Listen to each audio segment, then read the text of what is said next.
අයිබෝන් මම තරින්දුසඳරුවන් දැන් මම කතා කරන්නේ කොහොමද වයර්ඩ් මයික් එකක් වයර්ලස් කරගන්නේ කියලා.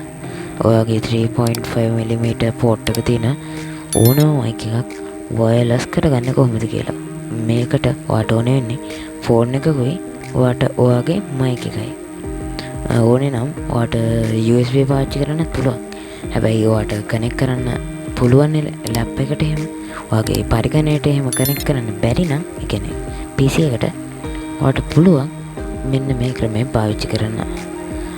මේකට අපි කලින් පාවිච්චි කරපු ඇප් එකක් තමයි පාවිච්චි කරන්නේ. මම කලින් ඔයගොල්ලන්ට වීඩියෝ එකක් කරා Android cam app එක ගැන. මේක කැමරා වගේම voice පාවිච්චි කරන්නත් පුළුවන්. ඒ කියන්නේ audio.